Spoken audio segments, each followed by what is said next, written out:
but it's the only way you're ever gonna learn. You look back and it's all in the past. I'm dwelling on that thought. Good evening, welcome to NUFC Matters with me, Steve Wraith and Holly Blades. How are you? Very good after that win against Brighton, Steve. Yeah, it wasn't the best of games, but another win, another 3 points, Holly, and got to be happy, haven't we? The run goes on, the positivity goes on, and let's not forget the women as well today. 6-2 win in front of Amanda and Meerdad as well. So a good weekend all round for Newcastle United. 100%, and we've eventually ended that curse that we had against Brighton. I think that's the first time we've beaten them in the Premier League. Never had a good record against Brighton. So to go and win them, even though it wasn't pretty to watch, was very, very good. Slightly disappointing that I think we started off the game very well. 2 goals in 15 minutes. We could have went on to do, brilliantly. But I think you could tell going into that second half that Brighton were going to put a bit of fight in the second half. And they did do that. Thankfully, we only conceded the one goal, because it could have been a lot worse than that. But I think certainly there was a lot of positives to come out of that game, particularly the defence again. I thought the defence was outstanding. Yeah, Big Dan Burn again, another good performance from him. Target, he was superb.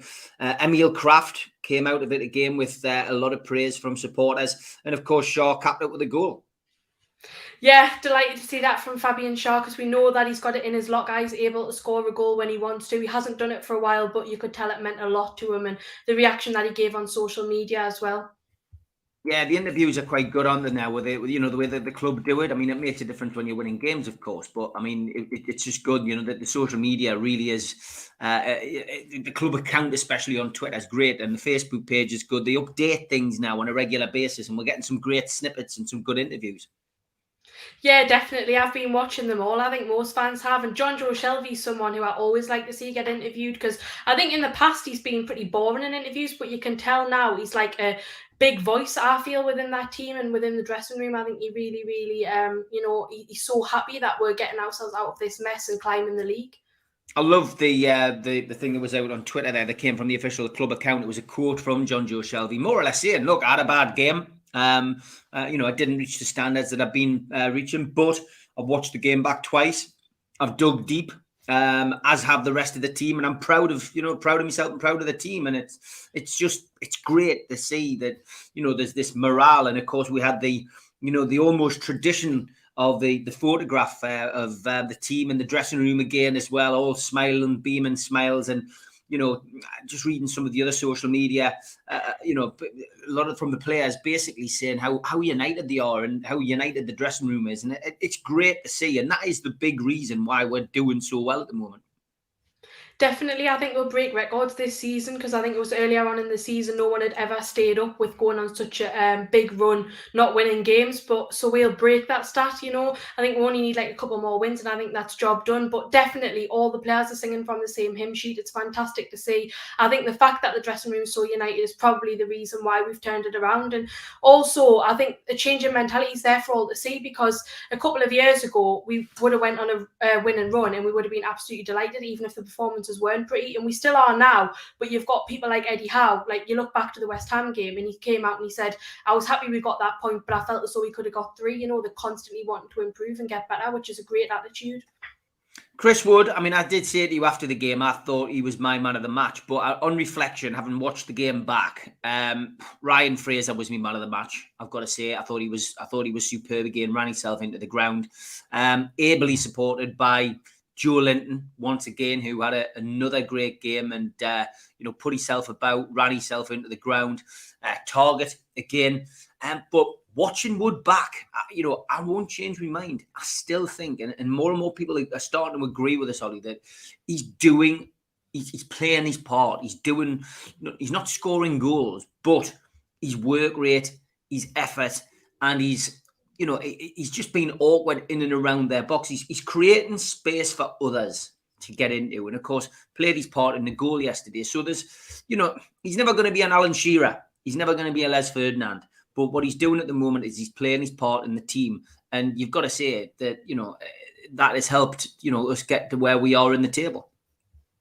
Definitely, if we hadn't have signed him, then we would have been in a worse position. And I think until the end of the season, he will play his part to keep us up, and he will be recognised for that.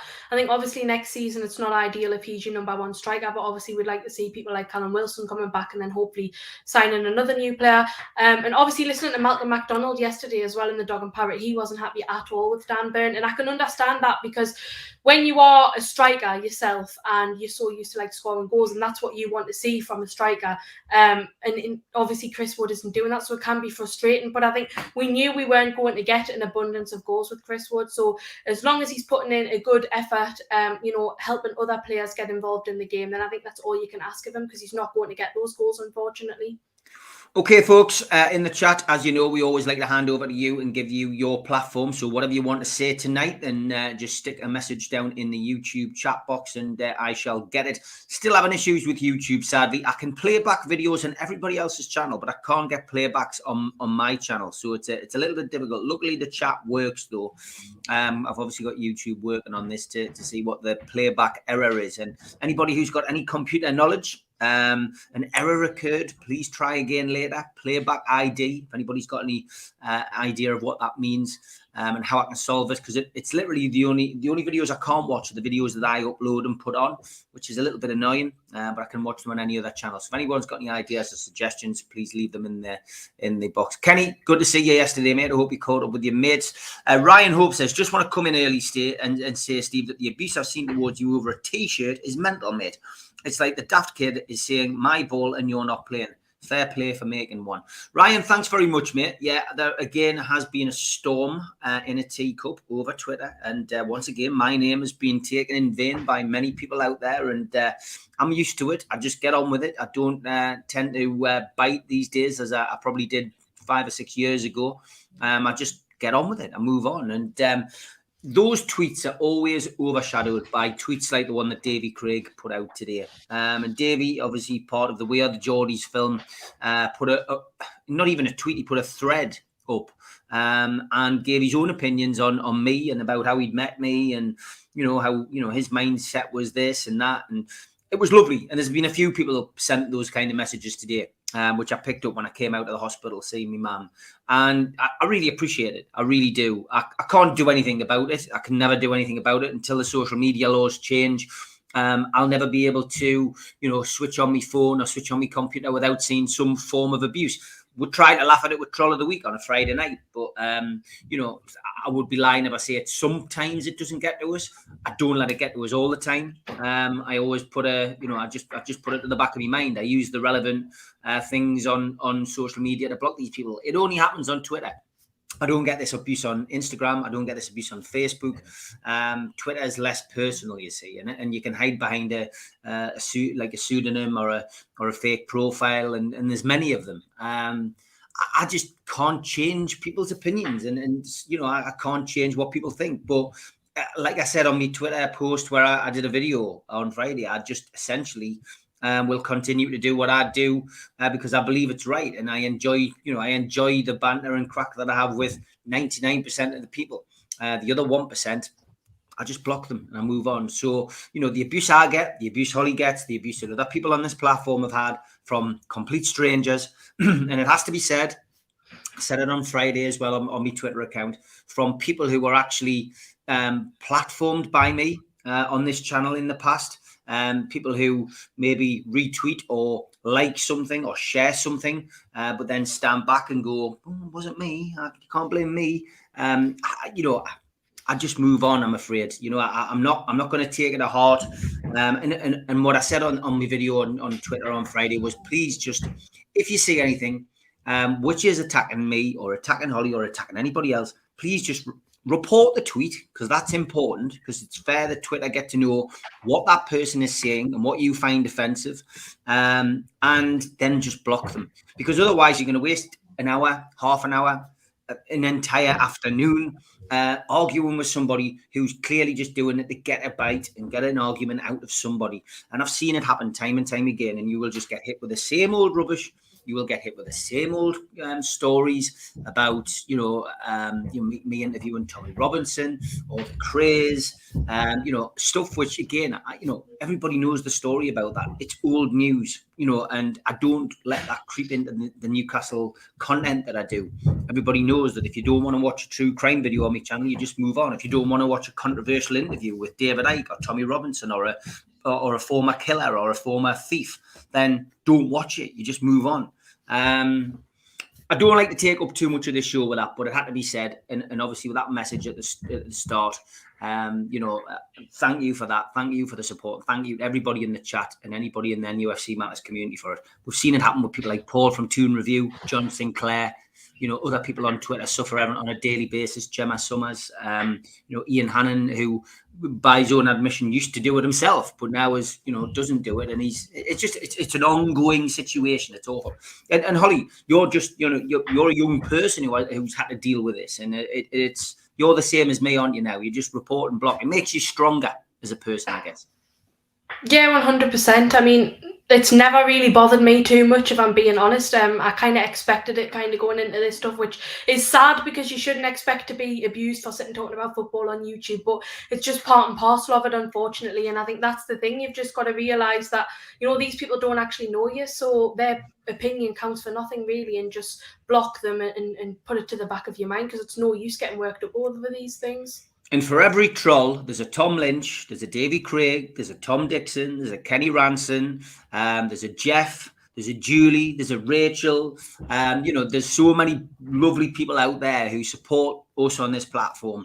Your words mean a far more, and we see them a lot. So don't worry about us. And we do all help each other in the UFC Matters community as well.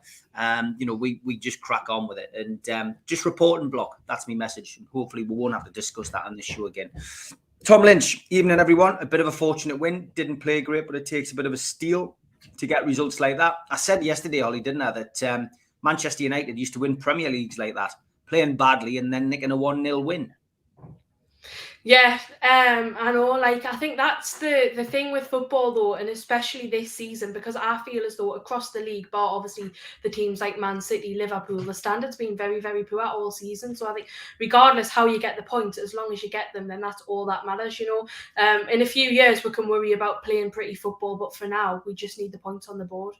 Yeah, we just crack on. Tom Dixon says another brilliant win yesterday. The atmosphere on the ground was absolutely amazing. Yeah, I mean, the flag display pre-match was something special, Holly, wasn't it? Definitely. I think it's one of the best I've ever seen, because obviously it's always the Gallagher that's famous for the flags, but now the Lees is doing brilliantly and the East Stand's being brought into it. It just looked brilliant, turning both stands black and white as well. I'd imagine on TV that would have looked great. Yeah, it did. Some great footage going around on Twitter if you haven't already seen it, from different people's camera phones. Some amazing stuff. Kenny says the lads stuck with a plan and got there in the end. In your limited experience as a supporter, Holly, this must probably be the most organised team you've seen, Eddie Howe's. Yeah, probably. Obviously, Rafa's team, I think, comes close at times. There was times when it did fall apart and start to go wrong. But I think defensively it was solid. But the thing what we see with Eddie Howe's team is the midfield's brilliant as well. And even the attack in front's very, very good. It's a bit, choppy and changey, obviously, with injuries that we've had. But across the past few games, we've stuck with the same team. And, they're always performing to the same standard, which I think is probably the first time I've seen a consistent team as well. Because normally you'll see players having one good game, horrendous the next week, but they've been trying every week. Steve Middlemas, you've got me here because I've been, as I say, visiting my mum, and then I popped into the Felon to see a couple of my mates before I came home. So I haven't seen this. Mika Richards is absolutely hilarious. Fair play to Roy Keane for not knocking him out. What's happened? Is this? I presume this must have been the coverage of the Manchester derby. I didn't get a chance to watch it. All right, okay. Anybody fill us in? Let us know. Donald Bain says, good evening, Stephen Holly. Good evening, chat posse. Yes, good evening, Donald. Hope you're well. Thank you for your support on social media today as well. We go again on Thursday evening. Hopefully the winning performance continues against Southampton. Yeah, it's going to be interesting, that, isn't it? Because the manager, of course, made his mouth go at the very beginning of January's window, Holly, didn't he, about the players that will be available to Newcastle when the game is rearranged. And he won't be very happy to see Dan Burn and Chris Wood and Target playing for Newcastle, will he?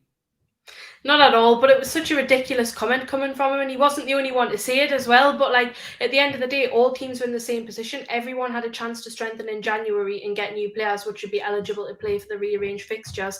Some teams have signed more players than others. You know, this is the first time we have actually had a successful January window. So just let us have our moment. But I'm confident going into Southampton, and I think we'll definitely. I think those players will play their part as well in getting the result. Do you think we looked a bit leggy in the second half, says Steve? I just think Brighton are a good team. I think we looked fit, but we were up against a team in the top half of the table. And anybody who's into their stats will know that up until yesterday, Newcastle hadn't actually taken any points off anybody in the top half of the table this season. Of course, they hadn't taken many points off anybody, up until the start of this run. But yeah, I mean, I was pleased to hear Shelby admit that he didn't have a great game, because I felt Brighton man-marked him. The man marked him out the game and made it difficult for him to play. That they highlighted him as like the person that everything comes through, and I think they make it difficult for him. But I don't think we look leggy. I felt nervous. I think it was probably the first time I felt nervous when they got that goal, when Dunk got that goal. I was on edge every time they broke. But no, I don't think we look leggy. I think we look fit. And of course, we went on to win the game anyway.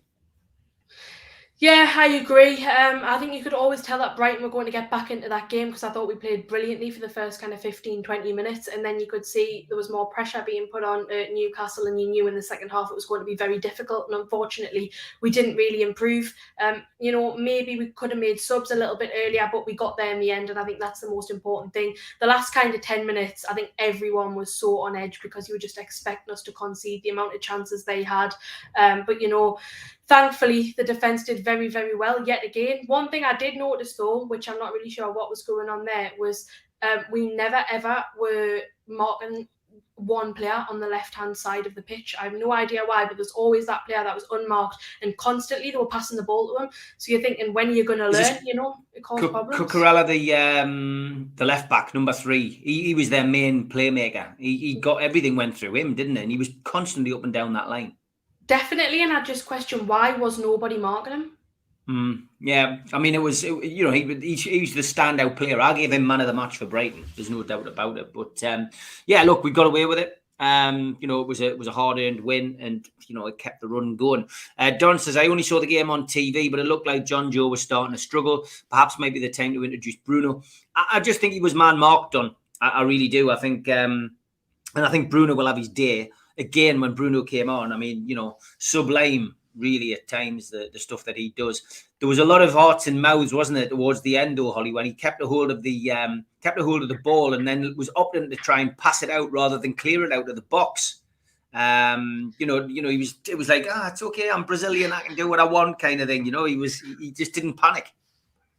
Yeah, I know. I think the fans were panicking. Everyone was like, just get rid of the ball. But clearly he felt confident enough in himself to do that. And fair play to him, because I think 99% of players would have just cleared the ball, hoofed it up at the other end of the pitch. But he managed to keep us in the game, keep us in possession of the ball. And that's what you want to see if they're capable of doing it.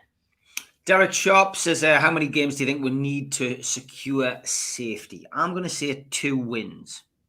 Yeah, I said at the start of the programme, 2 more wins would do it. Yeah, I think 2 wins will do it. I think we'll get 4 points out of these next 3 games as well. I think we'll get a win out of either Everton or Southampton. And I think we'll get a point out of one of the other games. Anything out of Chelsea is a bonus. They are by far a much better team than we are, and have the firepower, and it's at Stamford Bridge. The only thing that weighs in our favour with that is that, if we can go to Southampton and keep the unbeaten run going, then our tails will be up, and it'll be interesting to see, with all of this stuff that's going on in the background with Chelsea, how much that affects them, Holly. You know what I mean? With a club having to be sold and potentially 10 buyers in the wings, it unsettles players a little bit, doesn't it? Yeah, it does. And obviously I saw the interview from the Chelsea manager as well, where there was some, chants going around from Chelsea fans about the owners, which kind of unsettled the team and the management. And it's not great, when you're in those type of situations. It's a bit of a unique situation. No one else is in it. And I think that will affect them on the day. So honestly, I don't think we'll win Chelsea, but gut instinct, I think we'll get a point. Yeah, interesting. Interesting couple of games coming up. 4 away games. I can't remember that happening in my time as a Newcastle fan. I'm sure it probably has, but must have been a long, long time ago. Evening, Roger. It was good to see you yesterday as well, mate. He says, Eddie Howe's Black and White Army. Yeah, it's sung with pride these days. Mark says, we were pretty bad at this game, but I will take 3 points. Yeah, I wouldn't say we were bad. We weren't at the same standards as we were in the previous 7 games. I just think we came up against a team in the top half of the table, as we had against West Ham, of course. I mean, we dominated that game at West Ham. It was the worst game in the last 8, but it was a game which we won. And it just bodes well when you can win games when you're playing badly. Donald just agrees with everybody else. Evening to you, Jeff. Hope you're well. Let's hope that your little mural continues, Jeff, of all these managers that have been beaten by Eddie Howe. Very good evening to you too, Andrew. Brighton were actually very good. Their left back was good, Mark. Yeah, we were talking about that a little bit earlier on. He was a star turn him. Very, very good player. And, got a lot of the ball and knew what to do with it. Watford and Norwich are gone. I've got to agree. Holly, have you? I think that they are. I said this a couple of weeks ago. I couldn't see them getting out of it. And, of course, Watford, despite pulling another consolation goal back with about 6 or 7 minutes left today, got beat 3-2 off Arsenal. I can't see either of those two bouncing back now. No, I think they're down, and I think now it'll probably be between Leeds, potentially Brentford, and Everton to fight it out for that last place to get relegated. Raymond says, evening, Chris Woods is a striker, but the work he does is class, great team effort. I've been saying it since he came. You can't just judge him by goals. His work rate's there for all to see. And like I say, he hasn't lost a game. We've been a big part of this run. And I think that, we found a way of playing with bringing other people into the game and other people scoring goals. We're scoring goals and, we've kept clean sheets. So that's what the game's all about. And it's not about one person, going on a prolific goal scoring run. If we're getting the wins, who cares? And I'm sure we'll see a different player when he's playing alongside Callum Wilson towards the end of the season. David Cook says, watching the whole match on Sky was not as scary to the live commentary on the radio.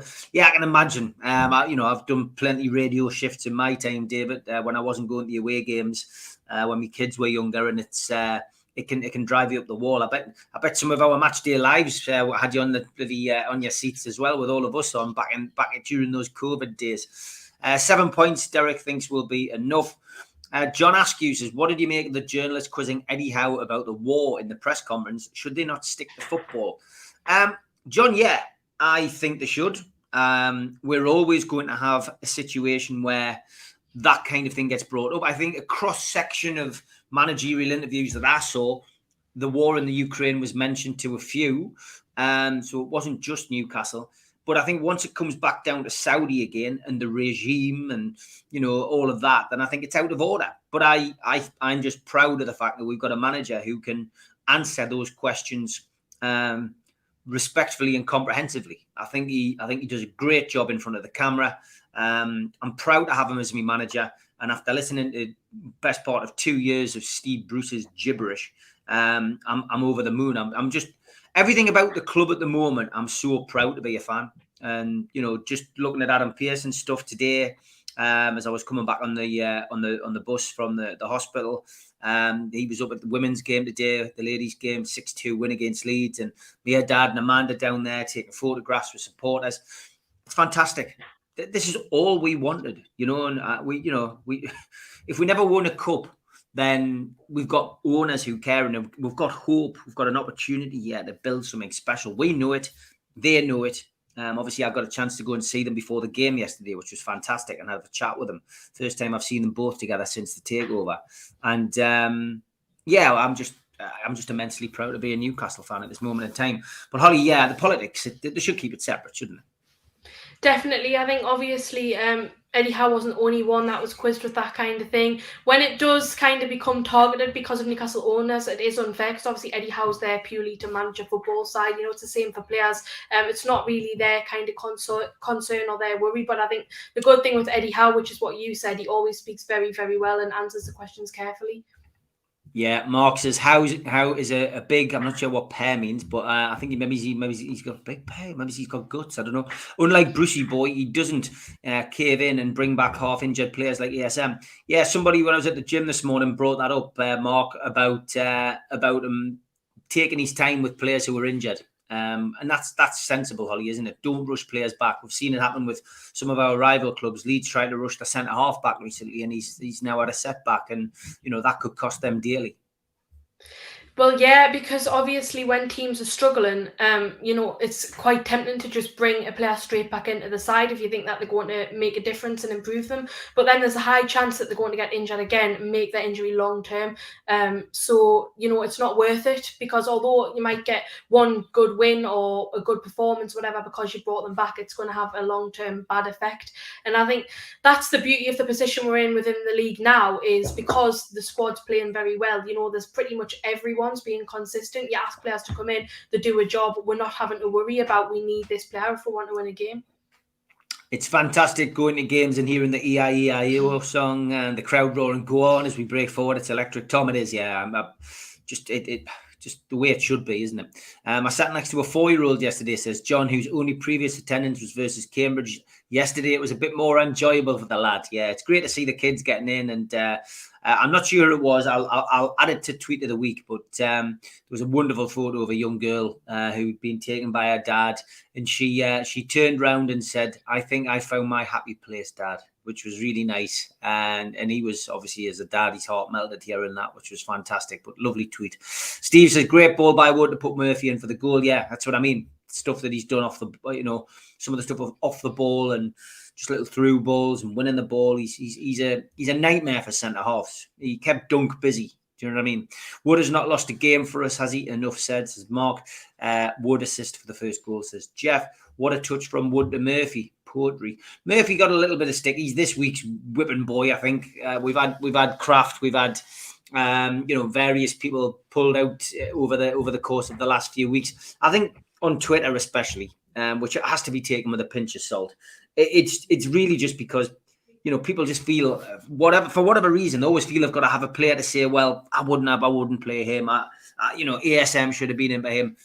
Murphy had a good game yesterday. He had a really good first half, at least, and he broke forward and hit the post for Fraser to tap in. I thought he had a decent game yesterday. I did as well, and I think he was probably one of my outstanding performers in that game. Obviously, I wouldn't give him man of the match, but he was certainly up there, because although he did maybe make one or two mistakes and he could have scored that goal himself, maybe it wouldn't have went in if Fraser wasn't there to put the ball in. But ultimately, I think he played brilliantly, because he was really making their defence have to work hard, constantly just causing problems for Brighton. You could see they were under pressure when he was on the ball. And I think consistently across the past few games, the thing with Jacob Murphy is he's been asked to come back into the side. He's tried his hardest. He's given 100% effort, and his 100% effort might not be as good as someone else's. But just because he hasn't got the natural skill and ability of some of our other players, it doesn't mean that we should criticise him for that, because he does give his all whenever he pulls on that black and white shirt, and you can't ask for more than that. So I've never criticised Jacob Murphy this season, because I think he's done the best he can. Mike Stewart says John Aldridge played about 20 times for Ireland way back before he scored his first goal, but he always put on an amazing shift. He did. Chris Wood, record, 8 games, 5 wins, 3 draws, John Askew says. Dave, I'm not sure what you mean about this. Letitia Cropley, deceased, part in any future Vicar of Dibley's. Do I look like this person? Is this a potential look-alike? I've got no idea, Dave. I don't watch the Vicar of Dibley. Tony Findlay says, "Hi, Stephen Holly. Good to see you both yesterday in the Dog and Parrot. Not our best performance, but who cares, as we got the 3 points and further away from the drop zone. How are the lads? Good to see you too, Tony. Kids loved the flags in the East Stand yesterday. Yeah, it was great to see that. It's Russian trolls," Steve says. Steve, I don't think they're Russian. Did Bruno give everyone a heart attack in the last few seconds? Yeah, Matthew, we were talking about that a little bit earlier. He certainly did. Is Murphy allergic to finishing? Give a kid a break. He's a good little player, him, and he's getting better under Eddie Howe. We were not our best yesterday. 3 big points though. Love going to the match now, says Brian. I think we can all agree with that. Have you tried switching it off and switching it on? I've tried that. I haven't banged it with my fist, which is another thing which people would advise you to do. I've done everything. I've followed the guidelines. I've watched the videos, these horrendous YouTube videos with American people's voices on. I'm now in communication with YouTube Direct via their email system. So let's see what it brings. But if there's anybody got any kind of anyone's got any kind of advice, then please do let us know. Okay, time for the ads. Big shout out to Spider VPN for all the internet security. Google Spider VPN, they come up at the top of the Google search list. They are the boys to trust. Thank you, lads, for your continued support. Thanks also to skipsandbins.com, telephone 0800 25 45 25 3, email inquiries at skipsandbins.com, website www.skipsandbins.com, easy contract free and pay-as-you-go waste collection. Thanks to L&G Family Funeral Directors, 01913897245, and a Garden of Healing Dispensary, CBD hemp and cannabinoid specialists, www.thegohd.com. Thanks to Arcot Interiors, who you can find at the end of Heaton Road. You can also Google them. They come up at the top of the Google search list for all your kitchen fittings and necessities.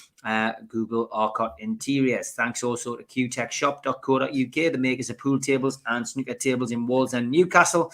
And to Clee Run Game. So you can find them at cleerun.game. And it is Clee Kai. You can find them on the Apple Store, Google Play. Meet the new game over screen. Drop into a Clee Run device near you. Thanks also to Jab Signature, jabsignature.co.uk, and to Media Arts for all of our video expertise. If you want to subscribe to the channel, hit the Newcastle Legends logo in the bottom right-hand corner, and you can subscribe for free. We still do 7 shows a week. Hit the thumb up to like the video, click share to share to your social media, and drop into the comments box to speak to like-minded Newcastle fans. And we're also available as a podcast on iTunes, Spotify, and on other podcast providers. Usually goes up 24 hours after the show has been on. If you want to join the NUFC Matters cult and become a full-time member, it's a £25 one-off fee. You get a cup, a pen, membership card, and a scarf, and entry into the monthly draw. You can go to nufcmatters.com, or you can get your phone and hover over that QR code, and that will take you straight to the membership page. And we have good news because Holly, myself, and Super Mac and Gibbo, as most of you will know by now, regular viewers, are going to be doing a show on Saturday, the 9th of April at 12 o'clock.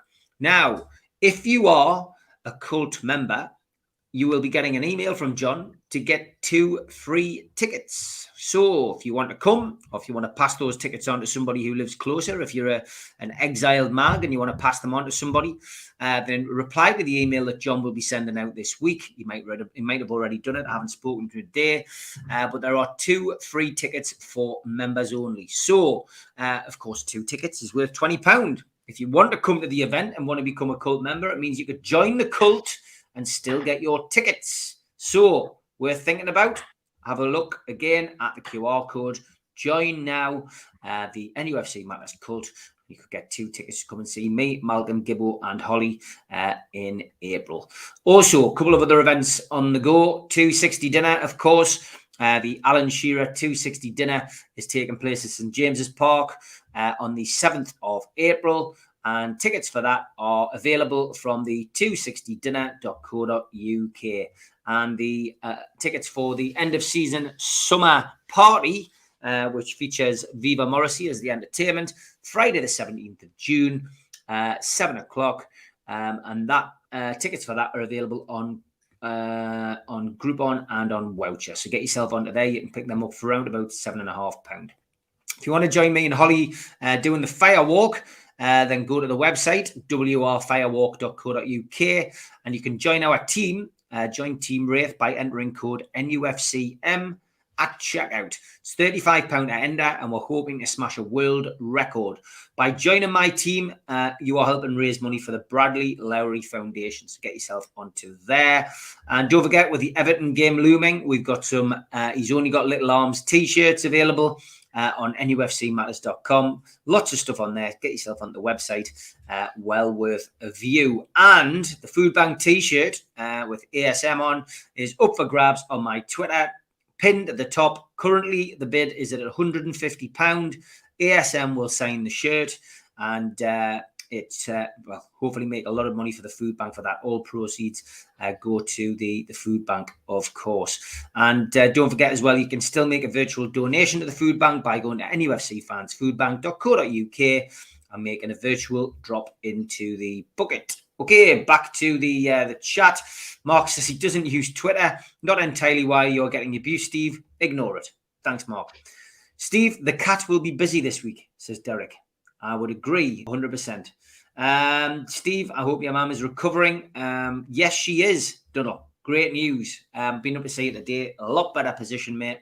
As you know, we'd more or less given her the last rites 3 weeks ago, but seems as if we've had the crucifixion and now we're getting the resurrection, is what I said to my mum today. It's fantastic. She is talking. She is a lot happier within herself. Needs a bit of physio, but we're hoping within the next 7 to 10 days, we could have her home, which would be fantastic. Barry says, do you think Bruno will replace Shelby in the next few games, Holly? I think it depends how Shelby plays in the next few games. I wouldn't drop him just because he had a slightly poorer performance against Brighton. I don't think he deserves to be dropped. Obviously, if in the next game against Southampton he then has another bad performance, then you'd start to think maybe we should bring Bruno in. But I don't think that'll be the case. I think Shelby will probably step up. So I think probably Bruno will have to wait a little bit longer. Again, give him more time coming in off the bench, but not starting games yet. Okay, trolls are wimps, says Derek. Yep, I wouldn't disagree with that either. It's great to see a young lass who's knowledgeable about football. Well done, Holly, says David. Thanks, David. Terraces says, how come Callum Wilson and ASM don't have a song or a flag, despite their performances over the years, but a newly rejuvenated Joe Linton has both? They both have songs? It's a song which we sing on a regular basis, Holly, the Callum Wilson one. Yeah, I know. But we did a live rendition, me and Al lead on the way to Brighton on the channel. You did, exactly. So there are songs, but there's no flags. Yeah, there's no flags. There's no ASM flag. So you're right on that, Terraces. Trolls have a psychological issues. Just been watching a video about psychoanalyzing trolls. Thanks, Bruno. Share that with us on Twitter. I'll have a watch of that. All right, Steve, good meeting you yesterday. Great. I know you'll get a lot of abuse. Definitely no need for it. I said Wood first goal, and he got the assist. Darren, it was good to see you too, mate. It was great to see so many people yesterday, actually. Good to see you too. Just want to say it's amazing how the fans stay after the final whistle to sing Hey Jude and congratulate the players. Just shows what the last 14 years has been like, says Mark. You're nodding your head there, Ollie. Yeah, it's the highlight of the game, I think. Everyone's just so happy after that win, and it's just electric, Never ever seen anything like that at Newcastle in my time going to games, and every game we're just praising the players, and rightfully so, because they're trying so hard. For solidarity with Ukraine, the Premier League should ask teams to play their next home or away games in Ukraine shirts. Such publicity would boost morale in Ukraine, would send a clear message to Russia. What do you think about that? There's a few teams got red. Brighton, for example, wore their third choice kit, which of course was Ukrainian colours. But could you see Newcastle doing that? Would you agree with it? I think it's certainly something which could potentially happen. I think it's something which will be probably introduced by the Premier League collectively if it does happen. I don't think individual clubs will probably take that step. But would I be against it? No, of course I wouldn't. I think it's brilliant to show that solidarity. I think that'll be a call by the Premier League though, rather than individual clubs. Yeah, and Shelby, they all had the captain's armbands on, didn't they, of the Ukraine colours? So at least they did that. I used to sell petrol to a nice bloke in Essex who turned up dead in a Range Rover. And I never get trolled, says Jeff. One of the Essex boys? Jeff, is that true? Is that a true story? That's a fascinating story if true. You know what they say? Never argue with stupid people. They'll wear you down and beat you on experience. And your name's Dave Smart, so I'm not going to disagree with you. Malta Whitty says, Holly, sorry if you've been trolled again. It's water off a duck's pattern, Holly. She just shrugs it off, flicks her hair back like I do, and we'll just move on. Steve, you're getting like Ben Jacobs, 10-minute answer. Although I agree with every word, says Kenny. Yeah, I like a Ben Jacobs every now and then. Agree with all of that, says Ryan. Thank you. Hi, long-time viewer, but never worked out how the chat works. Oops. Simon, welcome to the chat. I love it when someone discovers something like that. It's great. Sometimes you see, it depends on which device you watch it on. And suddenly if you find you're watching it on computer and you've been watching it on your phone or whatever, but you can find the chat all over, but it works differently on different things anyway. So welcome anyway. The funny thing about these idiots complaining about the media not reporting the full article, but only select certain points against NUFC matters in the Toon review. Double standard, says Derek. Exactly, Derek. We can all see that. Most of you can see it. You know, we just crack on, mate. It's a waste of time. It really is. You can't change it. It'll never change until social media is regulated. The display from War Flags yesterday was amazing. Hopefully they'll continue doing it. They will, Tom. It's great as well to hear that other clubs' fans are getting in touch with War Flags to find out how it's done. I think it was Norwich, maybe, or somebody mentioned Everton. I think it got in touch with the club to find out how it was funded, etc. And it's great to see us leading the way, Holly, isn't it? Yeah, it is. I think we've probably got the best flags within the Premier League this season. No one can deny that. Yeah, the War Flags display gave me goosebumps. Amazing. Says Rachel, my mate was in Brentford and saw a load of Scousers down for the League Cup final. He told his son that'll be us next season. I've got to be honest, a League Cup would do me next year. Well done to you both with these idiots. Stay strong, ignore and carry on with the great work you both do. The Spartan Wanderer, thank you very much. Derek says Brighton passed the ball well, but didn't really put us under pressure. Yeah, they were lacking something yesterday, which is why they didn't walk away with a point at all. Anybody know, has Graham Jones disappeared? No, he's still there. Where I sit at the ground in the Platinum Club, I've seen him. And Brentford away, we had good seats, and I could see Graham Jones down there. So he's still there. He's still in and around the club. Just maybe he's not as prominent. You know what I mean? He's not standing on the touchline next to the manager like he had to with Steve Bruce. And now we know why, because Steve Bruce was never there during the week, and it was all down to Graham Jones. He's in the team pick, Mark, says Ryan. Yeah, he is. Do you think the sponsorship will be announced in the summer? We've had this asked a couple of times, Colour Coats, on Friday nights, and I tend not to get the heads up about these kind of things. You know, your man for that tends to be Mitch, especially with it being a PIF led consortium that owns the club. But I would imagine we'll hear something. Yeah, I would imagine pre-season for things like that. There'll be a lot of changes next year, I think. Not just with a team, but with the ground, with behind the scenes. Things are happening. Things are changing all the time. That was the first time that I've ever been in the chairman's suite yesterday before the match. And me and John from QTech went in to get the T-shirts handed over, to get a photograph of Amanda and Meardad. And just going in and seeing the people, I was like public enemy number one when Mike Ashley was there at times. And when I was doing my job with Rafa and in the director's box, there was always this, oh God, there's that Steve Wraith from certain people. Now it's, it was just like welcomed by everybody like it used to be in the old days. It was fantastic. So I think there'll be big changes, Colour Coats, on and off the pitch. And I think, genuinely speaking, it'll all be for the better. But yeah, I think there'll be big deals announced, etc. And I think we may see something special with Nine Bar. It was shut yesterday, of course. I think it was shut yesterday, and it's shut for a period of a couple of weeks. I think it's getting a minor refurb, and I think it could have a new name. So watch this space. Tom Lynch says, shame to see the photos of the bloke walking out with one of the big flags. People who do this are thieves. Thankfully, it looks like War Flags have recovered the flag. Yeah, I think some of it's just daftness, Holly, isn't it? And some people just genuinely think they can take the flag home. They don't really give it any thought.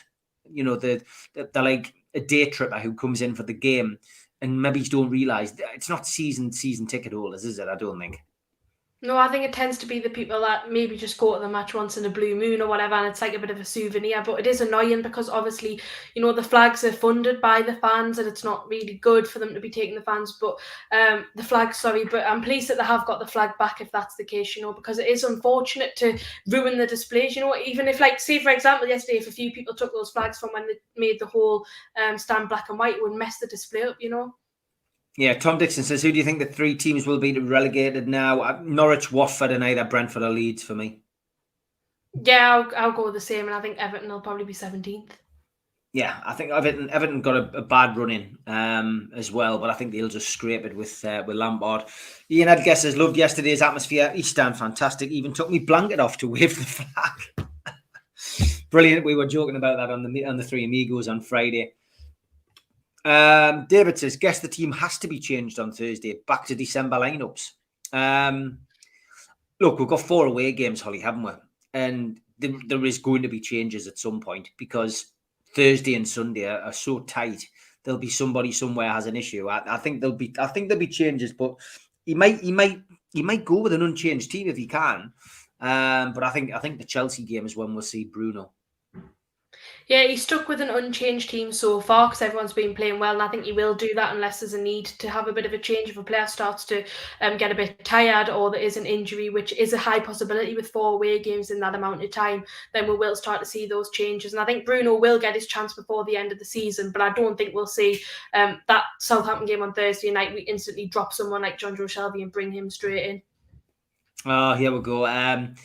Roy Keane was being serious, calling the Man U team, saying that they were poor after the day's defeat. And Mickey Richards was trying not to laugh and then burst into laughter. If looks could kill. I love it. Yeah, they were poor by all accounts. Brighton were impressive, a bit slow in attack, though. Yeah, it was just strange, wasn't it? He played Lamptey. Was it Lamptey? In a bizarre position. He played him up front. That's what it looked like to me, anyway. And Welbeck, he's past his sell-by date. I think that's where they've let themselves down. Maupay was the star striker at some point, and he was on the bench, came on and was fairly ineffective. Donald says Bruno's got to start. Bruno will bring more composure. Brighton's left back, Kurikala, was brilliant. He was superb, Matty. Really, really good. Ashley, good evening. Evening, Steve, even Holly. Great result at this rate. We could make Europe 14 points away. I think we are. How many more points do you think before safety? Great show as always. Thank you. Yeah, we said earlier on, I think we both agreed. Two wins. Ashley, I think 2 wins and we'll be safe. It was awful performance, but who cares? We battled hard and got a result. Our passing was poor throughout, in my opinion, says Alan. Ryan says Graham Potter's going places, in my opinion. Exciting career ahead of him. Still not a patch on Mo Eddie, though. Yeah, look, I would agree. I thought Potter came and he did his homework, Holly, didn't he? He is a good manager. He did his homework, and I think if they had Dan Burn, they would have won the game. Yeah, I agree. And I think Brighton went from having one of the best defences in the league statistically to now having one of the poorest. They've been conceding goals for fun in the past few games since they've lost Burn. So that just proves how much of a big player he is. And I think so many people didn't really know anything about Dan Burn until he signed for Newcastle. And he's been a revelation. I mean, how he's never got into that England side, I do not know. Yeah, Gareth Southgate's got to be looking at him. Bruno messing about in the box, love it. Where do you guys think we'll realistically finish, says a man? I think 14th is probably where we'll finish. I can't see us getting any higher. That might surprise people. But we have got a hard run in. The teams above us have got a little bit of a gap. I'd like to revise this question in 4 games' time. Because if we've picked up 7 points as opposed to 4, which is what I think we'll get out of the next 3, then I might have to change my mind. But I would say 14th, man. Holly? 13th would be my answer. I think we'll love a 13th place finish. I think that's the most consistent position we've finished in since coming back to the Premier League. Yeah, Eddie Howe's, Mags, yeah, we've said it a couple of times already, but we both think 2 wins will do it. Have to be honest, no idea who Dan Burn was before he signed for us, but he's cracking. Yeah, again, you don't pay much attention to other teams' players unless you're playing them. And I'd heard of him, but I didn't know his history. I'll hold my hands up. I didn't know he was he's at Newcastle as a Bairn, and but I'll not forget Dan Burn now. Holly, will you? Definitely not. He's been outstanding. NUFC, well, he goes way north. 9 points from 3s from the next 3 games. God, I tell you what, why not? We have to be realistic. There are a bunch of losses coming. We won the games we wanted to win, and we can't ask for more, says Mark. There you are. Now you couldn't get 2 more contrasting messages there on the chat than those 2. It just shows you. I'd say we'll be somewhere in the middle. 4 points. Steve, why did you set the ASM top as auction and not raffle? Is it because you're thick? Okay. So this is the kind of trolling that we've had from people on Twitter. We get the shirts done, and I will explain it in case this person is watching. I'm sure the admin will have probably blocked this person by now. However, we set these shirts because Q-Tech provides them. We've raised in the region now of £30,000 for the food bank in 2 solid years on this platform. And I have nothing to do with the design.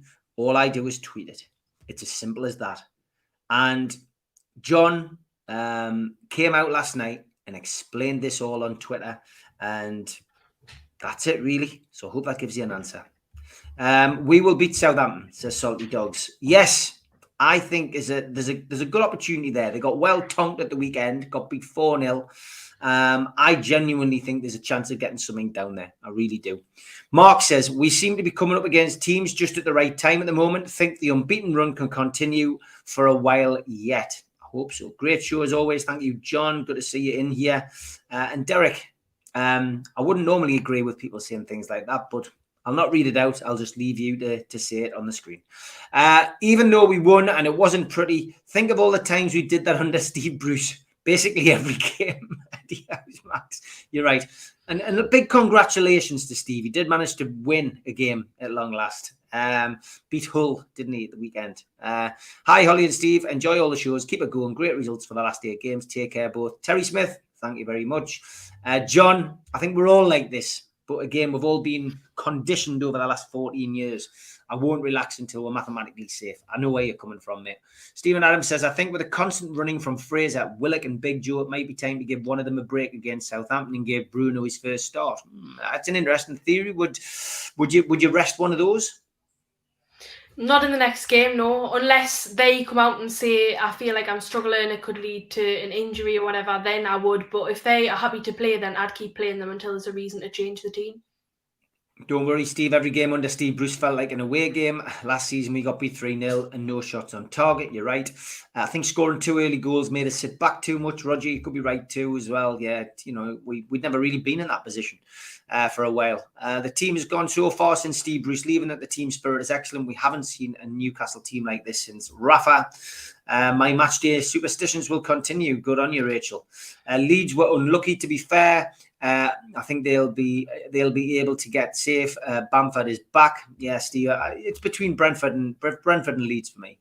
Question: if Chelsea do a fire sale of players, who would you go for? It's a good question, Dunno. Holly, any preferences? Who you'd like? I'd take one of the strikers. Well, yeah, you've got to, haven't you? I don't know off the top of my head. I don't know. I would just take any of the strikers. That's what I would say, because we need one. Yeah, you know what I mean? Anyone who's going to get 20 goals a season will do me. ASM in for Murphy also says, Paul, yeah, a lot of people were saying that before the match yesterday. But as I said, I thought Murphy did okay.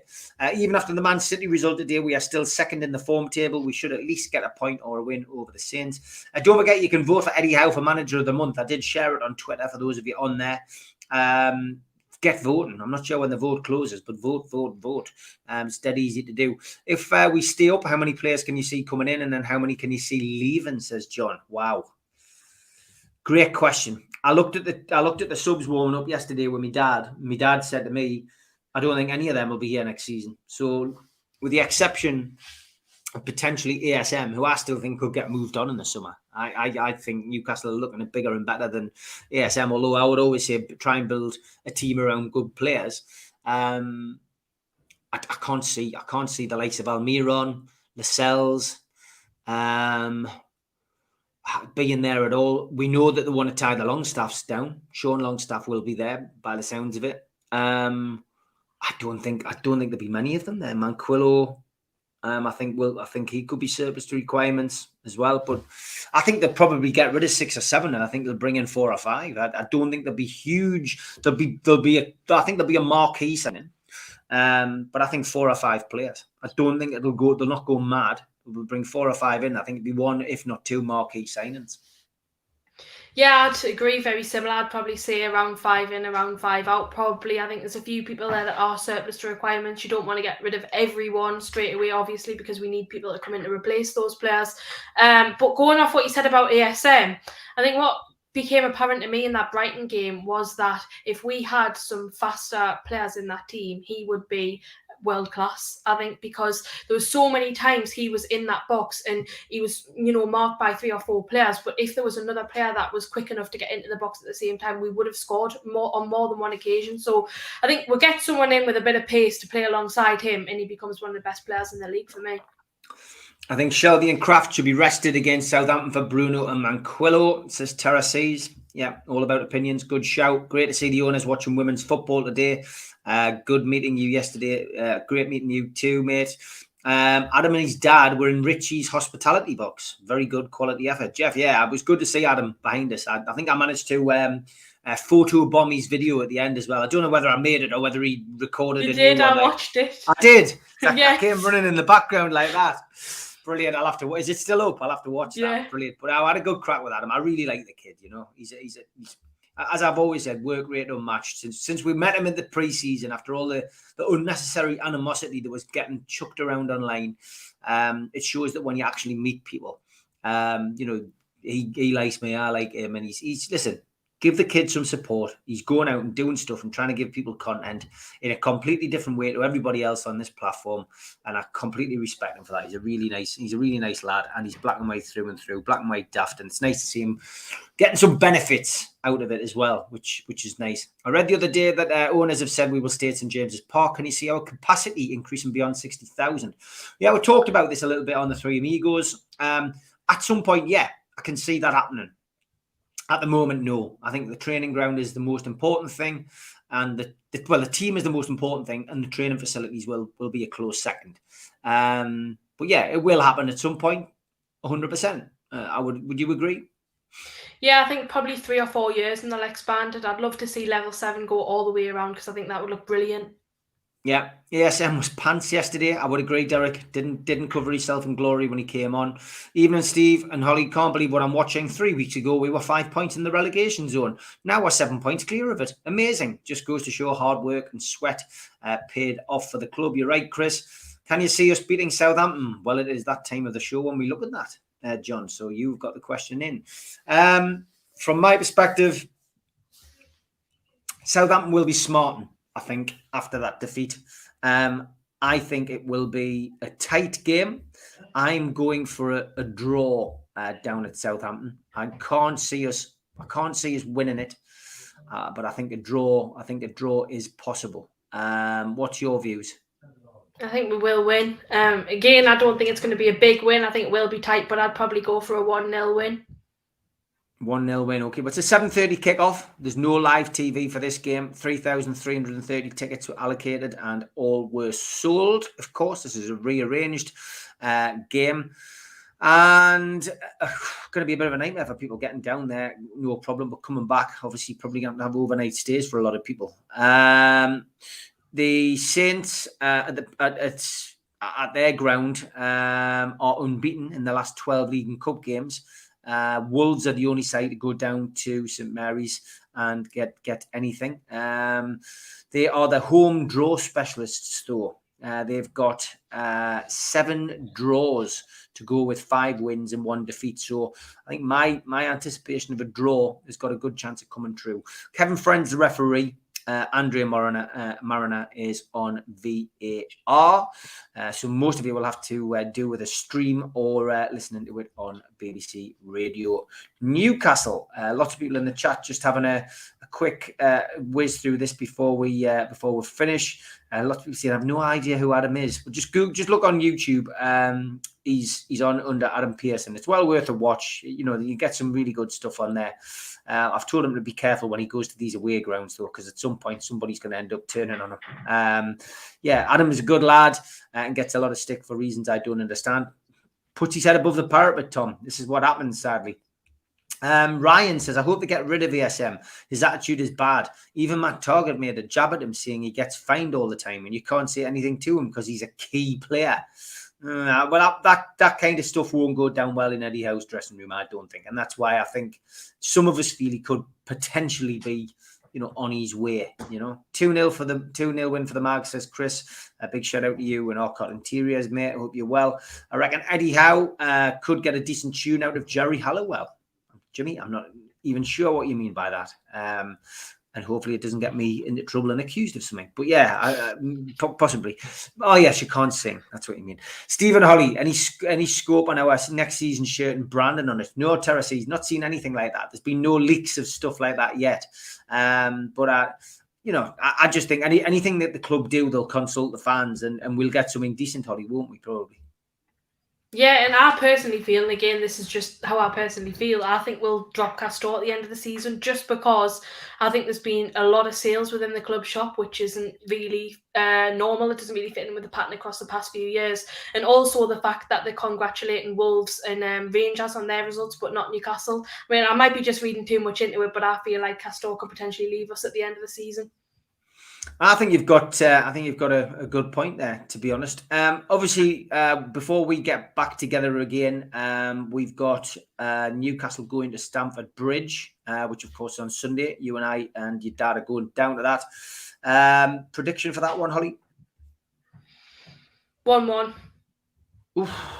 God, you're a lot more confident these days, aren't you? I don't want to change. Donald says, bring back Adidas. Thanks for another great show, says Don. Thank you, everybody in the chat. As always, great to see so many people on. Thanks for all your support as well and all your messages. Tomorrow night, of course, is my night off. And you can join Pete Davey and Chris Hall for the Fans Forum. We've stopped calling it the 5-minute rant. It's back to the Fans Forum. So don't forget to join the lads at 7 o'clock tomorrow night and enjoy what's left of your weekend. Take care, Holly. See you later. Bye.